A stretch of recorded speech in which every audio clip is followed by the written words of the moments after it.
Hey friends, how you doing? Say hi, Frankie. Frankie's not very excited about this. I hope the morning is treating you guys well. Me and Frankie are having some coffee, and it's beautiful here. Have the windows open. Hopefully, you don't hear my neighbors mowing the grass. Nobody's mowing the grass yet, but Frankie wanted to say hi. Look at him. He does not like this at all. He just wants to go back and look out the window.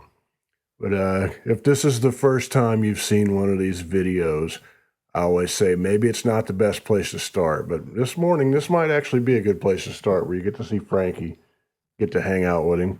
We get together and have coffee, and Frankie likes to sit in the window. We just talk about the week, and I share what's been going on with me and try to take the edge off a little bit. And right now, Frankie is doing a good job. Say hi, buddy. Say hi, buddy. Oh, well. All right. I'm going to let Frankie down. There you go, buddy. There you go. Yeah. He's going to go back here and jump back in the window. But I got my coffee. Hope things are good with you guys. It's like 78 degrees, nice breeze, just beautiful as fall starts to creep in a little bit. And, we let's see if I guess I already said this deal about I'm a little bit thrown off by Frankie. You can see him back here in the window.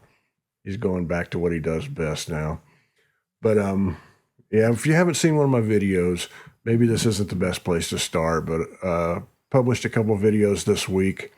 One with my buddy Dan Baird, and he's talking about writing, keep your hands to yourself. I'll talk more about that in a little bit. And then another was my buddy Kenny Vaughn talking about Marty Stewart just completely throwing down on the David Letterman show. And I'll talk about that in a little bit. Before I go too far, I want to say thank you for those of you who've hit the tip jar and helped support this show.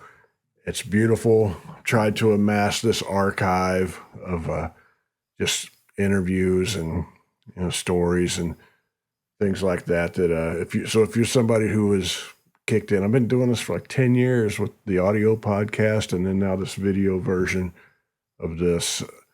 If you've thrown in something, I really appreciate it. You've made it possible to amass this archive that will live on past all of us, and future generations will get to enjoy it. So I appreciate you guys helping out with that, and also get to buy coffee with some of it too, which is good, and cat food for Frankie. But also I never mentioned my website, and I probably ought to. But if you go to otisgibbs.com, you check out tour dates. Have a store there with T-shirts. There's a new T-shirt design from just a couple of months ago. I've probably never even mentioned once. Have a couple different T-shirt designs, trucker hats. You need an Otis Gibbs trucker hat. Come on, man. Here, Russell. I said Russell. Oh man, Wendell. I miss Russell very much. I hear Wendell barking downstairs. He's trying to tell you to pick up a trucker hat, and we have CDs, a lot of different releases of mine. As a vinyl release last year, Hoosier National. Anyway, go by there, check that out. I need to mention that more often, but I never do. I'm bad about plugging things. That's not the relationship that I feel we have, so I feel weird about that. But anyway, otisgibbs.com, pick up what you need, and maybe one day we'll sell coffee. So I'll start out by talking about the Dan Baird video. He wrote "Keep Your Hands to Yourself." Just this song that will live on for quite a while. I'd never heard Dan talk about that song before. Now I know there are probably interviews out there where he talks about it, but I've never heard them, and I never talked to him in person about it. And man, there's a part of that interview where he just says that he realized, there's that moment when he realized that if he's smart, and doesn't mess it up, he'll be able to live off of that forever. And, there's such a down to earth working class way to look at it. And I've known so many people in my life, like artists who hit the jackpot and then just kind of burned right through it. And I've never understood that. And Dan's so refreshing. Be a guy who is really good at what he does and was recognized for it and rewarded for it and realized what it was and appreciated it and used it wisely. And I love that about Dan. Love Dan. And that's a good example. Anybody out there, if you ever get a little bit of good fortune, if you treat it right, it'll treat you right. And, I don't know a better way to say that, but it's a lesson some people end up learning the hard way. And then, anyway, I don't want to go in too far about that, but it's a down to earth way to look at it. And I really appreciate that Dan shared those thoughts that way. And then, Kenny Vaughn, I believe that's the last of the interviews I have with Kenny Vaughn, where we talked about a lot of things and I've been uploading them slowly. I think that's the last one he shared, but that night, that particular appearance on the David Letterman show, I don't know. That seems like it's probably in the top 5 of all time great performances, like musical performances on Letterman. I've always loved that one. It's impossible. I think I wrote this in a comment on the video, but it's impossible for me to watch that performance and be in a bad mood. It shows Letterman at his finest. I think David Letterman has like this great appreciation for roots music, and it just shows him. You can see him. There's certain kinds of bands that will come on there, and you can tell that he really has an appreciation for it, and certain kinds of artists. But Letterman's a smart ass. He's funny as hell, and he showed a little bit of that when he's introducing them, and he gets the name of the album wrong, and then just kind of makes an ass of himself in the process, which he does so well, and not at the expense of anyone. Everybody enjoyed it, just kind of set the tone, and then the band threw down and were absolutely great. And I don't know, man, I love, well, you can hear Wendell again. I love hearing Kenny talk about the guitar stuff and the way they look at it. Can you hear Wendell down there barking? He's barking at the neighbor's dog. I got a question in the comments. I wish I could read it off. I don't have it right in front of me. Something to the effect of, why do people like these old amps? And does anybody make anything now like that? And that's a lot of there's a lot to that, but I love those old amplifiers, and there's a little bit of like the survivor bias, I think is what there's some kind of term like that. Like, we only remember the ones that were the classics, the best of the best that lived on, and people continue to use them. But oh man, this is a hard thing I'm going to preface this. I'm going to talk about amplifiers a little bit, and I'm going to talk about pedals. And there's different people in the world, and it appears to be a little bit generational. Before I jump into it, there is no right or wrong. There's just what you want to do, and however you would choose to play guitar. If you like a whole bunch of pedals, that's all right. There's a lot of great pedals in the world. And if you want to be a person with a big pedal board and all of that, that's okay. A lot of us, including myself, love the sound of plugging straight into an amp and cranking it up. And so I fall on that side of the spectrum. Part of it is my age. When I was younger and just starting out, it seemed like it was really common for people to get an amplifier like a Fender combo and get a Les Paul or Telecaster or whatever, it plugs straight into it. And that was the sound. It sounded great. And there are other ways that they might color that sound, but that was the very basic bit of it. And now, all these years later, it's way more common for people to get a lot of pedals and make their sound has more to do with the pedals than the amplifier. The amplifier is just something that makes it louder so you can hear it or whatever. Like I said, there's no right or wrong, but I like this old school part of it, mainly because if there are dirt box pedals, they're all meant to mimic the sound of those old amplifiers, like the vast majority of them. But the question, I'm going to get way off track here. The question, and there's no way I'm going to do this justice, because this is like Hatfields and McCoy. You're taught to line up on one side and hate the other side, whether there's any logic in it whatsoever. Like, this is all subjective stuff. So you just choose what you like, but then you get judged by what you choose, and that's fair. Sometimes it helps define yourself. And these days, there's not a lot of people who plug straight into an amp and just play it.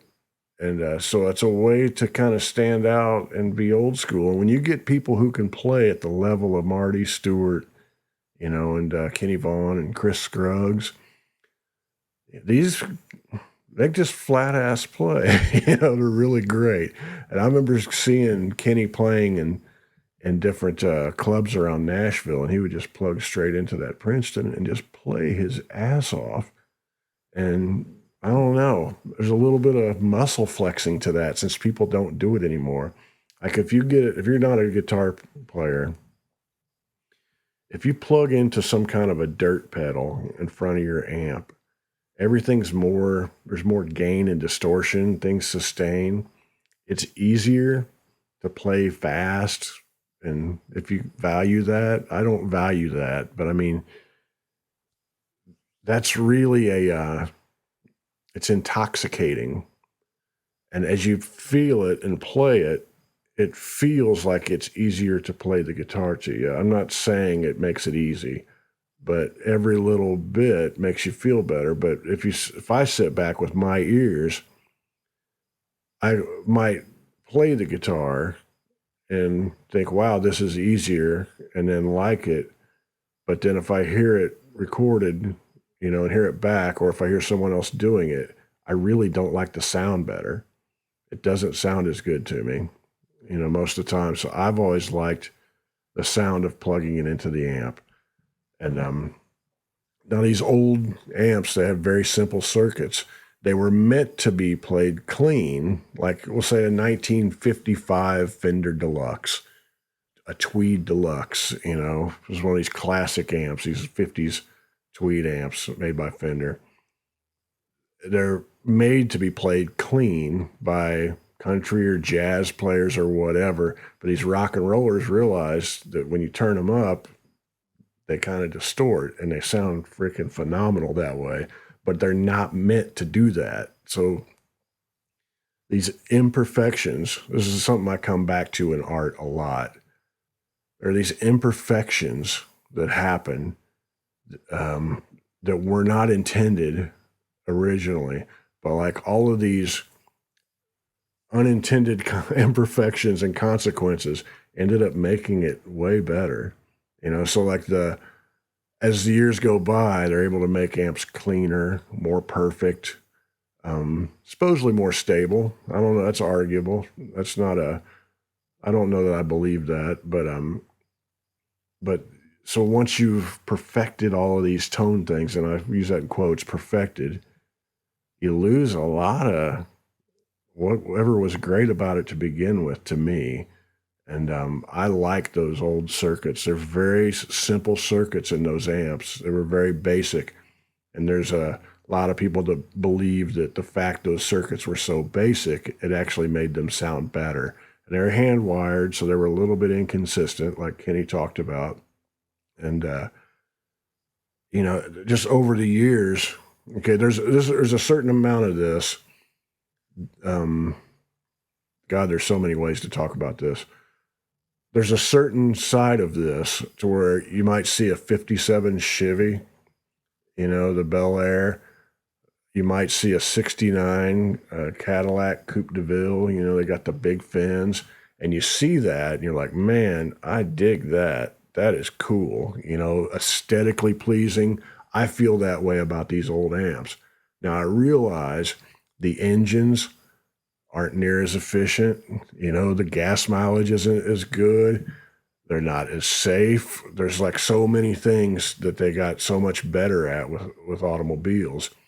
But the design, when you look at it, aesthetically, it just, there's no comparison. A 57 Chevy, or I don't know. Like I said, those old Cadillacs, those old Mustangs, they just look so much cooler to me. And I feel that way about amps. So there's just that part that I like the old aesthetic. I don't think it improved upon when you make the thing look like it's got some kind of an amplifier that looks like it has internet access.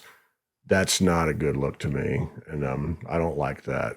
So that's a surface level thing, but I think the basic sounds of some of these old amps just set the standard of what we thought of rock and roll as being. Now, I mentioned like a 55 Tweed Deluxe. It could sound a lot of different ways because you hear it on country records, and you hear Chet Atkins playing something like that, and it sounds a certain way. But that's the exact same amp that Neil Young is turning up all of the way, and that exploding tweed sound. And they sound completely different because they're played by different people and used in different ways. But those are, good examples of how they're played.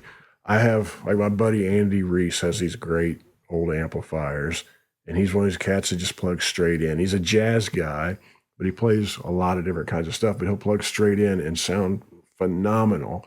And I was over at his house, and he had a Tweed. I thought it was a 1959 Bassman, but it might have been 57 or 8 or something. I can't remember the year. It was late 50s Fender Bassman. It was Tweed. He plugged a Les Paul into it. And it was like, oh my God, there's the sound. That's, it just sounded freaking phenomenal. Plugged straight into it. I can't imagine anybody trying to do anything different with a dirt box with that. Now, the question that was asked, why do people like those old amps? Like, that's a big part of it, is it's the sound that defined a few generations of rock and roll or rock music or whatever, of guitar-based music. It kind of defined that. The things that came later, a lot of times we're trying to emulate that sound, and a lot of things did a really good job of that. But and there are people now who make amps made with those old circuits. And I remember my buddy Tom Yutz has a Victoria amp that's supposed to mimic an old 50s Tweed. I mean, it's the same circuit as a 50s Tweed Deluxe, and it sounds freaking phenomenal. And it actually looked nice too. And so I think, I'm not sure about the patents and all that, whether you can copyright a circuit. So maybe you can just go ahead and make whatever based off of these old things. I don't know. But like a Marshall Plexi, like those early 4-input Marshalls, they have, that's kind of looked at as a certain, Mount Rushmore of guitar amps. And they sound phenomenal, but they sound a lot of different ways. Like one, when you hear Highway to Hell, when you hear Angus Young playing that riff, and it's really clean. These old AC/DC things are just really clean, and I love the way those albums sound, those Bon Scott or AC/DC. I mean, even the later stuff sounds great, but I mean, it sounded a certain way, and I love that as rock music. The same amp would be played, a few years later by Eddie Van Halen and sound completely different, but it's played through somebody who's doing something different. Now, when Dan Baird was talking about how Eddie would roll off, like what he would do to get his tone, a lot of the old players realize there's an Echoplex tape machine. I can tell I've just completely lost everybody that doesn't play guitar. And then there's people who are really smart with all of this going, Otis, you don't know what the hell you're talking about. But anyway, it's an old Echoplex tape machine that you would use to get slap back. And a lot of people were using these, like Jimmy Page would use it to help get a sound. They realized that when you ran it through, you would run it through and you would get a slap back or a delay sound from this tape. It would record what you're playing onto a tape, and then it would be replayed back just slightly afterwards, and you could set the amount of time and the amount of repeats. And it's clunky, and they broke down a lot, but they sounded really freaking great. And the electronics in there actually colored the sound in a really pleasing way. So even if you didn't use the tape part, it would really affect the sound. And Eddie Van Halen loved that sound, and he would get a slapback that would be just like what you hear on Elvis recordings or Sun Studio recordings, but it's Eddie Van Halen, so it sounds completely different. And he would crank that up, and he'd crank up the Marshall. And what Dan was saying is that he would turn the bright thing all the way up, and then he would cut the tone to half, and that would cut out the Marshall, the plexi. Once you turned it all the way up, it starts doing this weird thing on the low end that's not real tight. It's not real great. A lot of people don't like that. And he would go ahead and cut that out by using this Echoplex and turning, the rolling off the bass with it. And also another thing that would affect tone is the tape over time would get dirty and degraded and wear out, and it would start warbling and stuff.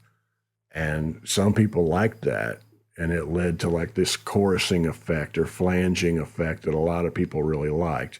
I don't dig that kind of thing myself, but like that, all of these things were copied by pedal makers years later, and you could just throw one of these things in front of your amp, a pedal that simulates that. And sometimes they would simulate it really, really well, sometimes not so much, but over the years went by, they've gotten way better at simulating these things. So people can throw all of these things. You have a pedal that's stable and gets you in the ballpark of this sound, as opposed to bringing an Echoplex on the road with you that breaks down constantly and is inconsistent and difficult to keep. Now, if you're Jimmy Page, you're Eddie Van Halen, you have people who take care of these things for you, and you'll have multiple ones that you're dragging along on the road, and it's not a problem. But if you're just some cat playing down at the bar, you're like, I'll throw a pedal on there. And that's kind of how people got a little more accustomed to pedals. In my lifetime, like when I first started gigging, people just didn't really use pedals that much, and just get an amp that sounded great. And if you saw somebody, they'd have one dirt pedal sitting on the floor. So that's like years ago. And it's gotten to the point now where everybody, except for me, has like a great big pedal board, and I'll be the first one to make fun of them for that, just because in a very friendly way. I could care less. If that's your thing, man, good for you. That's great. But we could all poke fun, And so it's weird to see I kind of get it. Well, so I get it because 99. Okay, this is the last thing I'll say. Maybe this can focus. I know I'm all over the map on this, but I'll try to focus on this. I really do like the sound of plugging into an amplifier of my choice. That used to be a much bigger amplifier. Now I'd plug in and you get up to around 6 or 8, and it just starts sounding godlike, just plugging straight in, but it's loud. And then like as the years went by, I get a smaller one, less wattage, plug up to 6 or 8. Sometimes I played a 1975 Vibrolux for a long time, and I would turn it up to 10, and I would just roll off the volume knob on my guitar, and it would clean up a lot. And then when I needed more, I turned my volume knob up on my guitar, and I got all of it out of the amp, and it sounded great. I had the reverb in the amp, I had the vibrato in the amp, and I realized these are things that people use pedals for now. So I was using a pedal, I was using an effect, not in a pedal form, but it was already in the amp and yada yada. So enjoyed the way those things colored the sounds, but people used to just like roll off their volume knob. Like Brian May, he plays most of his gig with his volume knob on like 2 or 3, and that's because his amp is erupting, but he's like rolling it back and controlling it like that. That's just the way people used to play. And then if there's some moment when they needed to turn it up to 10, they would. It became really common for guitar players just always play with their volume knob on their guitar on 10 and just start hitting different pedals to change things. And so 99% of guitar players are playing probably in their bedroom, and they can't turn an amp up real loud to make it sound great. And I get that because it's loud. Your neighbors, hate it. You're in the room with it. It's just too loud to be playing, in a bedroom that way. So they would get a distortion pedal, put it in front of the amp, and it would sound pretty good. And you could play it at low volumes, and it worked. And since most people play like that, they would start, that's just what they would do. And most people don't play live. I know that's hard to believe, but most people don't play live. Now, somewhere along the line, I noticed this with fishing when I was about 19 years old. Like, you couldn't find fishing lures anywhere. I'd go bass fishing and I could never find lures, and I'd have to buy them from catalogs. But somewhere along the line, like galleons, you guys probably know the chain galleons. It started in Plainfield, Indiana. I'd drive out there and we'd go see fishing lures. First time I would see anything like that. Somewhere right around then, the fishing industry realized that there was a whole group of people who enjoyed buying fishing lures and things like that more than they actually enjoyed going fishing. So you get this whole industry born off of people who never would really go do the activity. They would just go buy things for the activity, and that was the deal. And I think the guitar thing is that way also, where there's people who really probably go buy gear more than they actually play. And that's fine, man. Whatever you're into, just saying that is probably a shot across the bow to people, but I don't mean it that way. I do think there's some truth to it.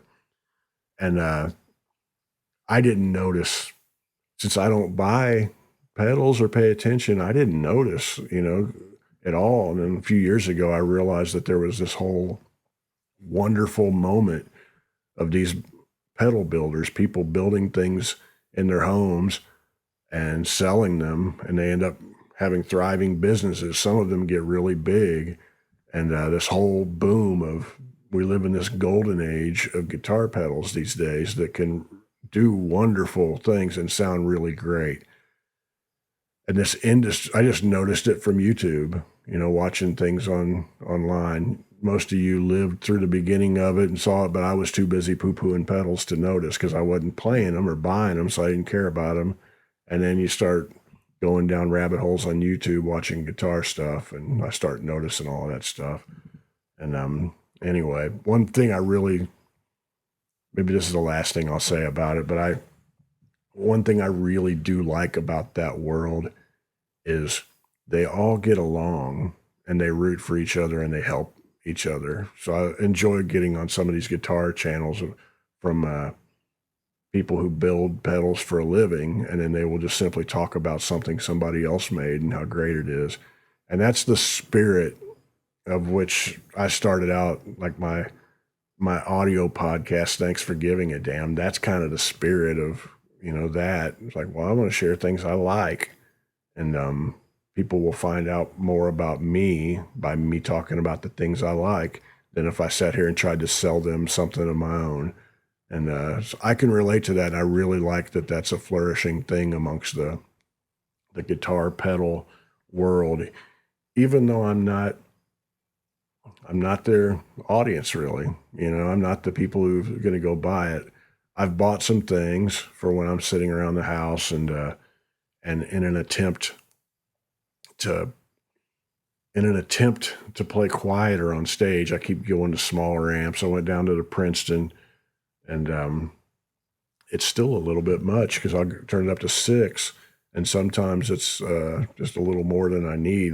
And if I had a dirt pedal or something, I could probably turn it down even quieter. But before I do that, I'm just going to start playing my champs on stage. So anyway, tell me what you're playing. I bet you everybody watching this that are guitar players, I bet you're all into the pedals and you know a lot about it, and more power to you. I probably just spent 20 minutes completely crapping on what you do and pissing you off, and didn't mean to do that. But I like the cats that plug straight in because I was always that guy. And I went 30 years. I've never owned a pedal board ever. I went 30 years without playing a guitar pedal on stage. Like over 10 years ago, I stopped using my tuner, like a guitar tuner, on stage because there's some kind of a little what's it called? Like a driver that would boost my signal to make it so that your signal stayed strong going through your cables out towards the PA or wherever it's going. You guys know what I'm talking about. There's a word for that. That it would push it, and I could hear it coloring the sound of my acoustic guitar, and it made it too bright and too brittle, and it drove me nuts, and I just stopped using a tuner altogether, like over 10 years ago. So luckily, I have guitars that stay in tune. And anyway, how far? Well, oh my God, I've been going on for a long time. I'll tell you what, I have a bunch of postcards here that I'm going to save for when I don't have as much that I've bloviated about for a while. But I hope hope I didn't ostracize too many of you. It's very important to know that I do think if you're making music, whatever you're using, it doesn't matter. It's just tools or whatever. Just make music. Do whatever you can. If you can only afford this, then only use that. Just express yourself. I'm very opinionated in what I like. I used to joke that I'm a fundamentalist. I'm like some old preacher, preaching. You gotta use the old methods and blah blah blah. But there's humor in that to me, and I don't mean that hurtful. So I'll talk. I'll see somebody's 5-string bass, and I'll be like, "What are you thinking? What the hell are you doing?" I'll see things that bother me, and I think are, it looks like Crocs on your feet to me. I just think, it's not for me. But that doesn't matter. That's what there's things that make us different, and if we laugh about it and aren't hurtful or mean spirited about it, then it's all right. Sometimes people get way too, it's all right for me to be me and for me to hold these standards, and define who I am as an individual. But if I push that on you, what the hell good's that do? Go ahead and play your big pedal boards and all that stuff, and maybe, I'll stand out more by not doing that. I don't know. But learn about your guitar volume knob. You could do a lot with that. And anyway, if your amp doesn't have reverb, maybe you ought to get you a delay pedal or a reverb pedal or something like that. That's a good thing. We all need those. Or maybe even better, get you an old Fender reverb tank. All right. Anyway, man, I'm going to finish off my coffee and go spend some quality time with Frankie, and I'll see you guys soon. Much love to you.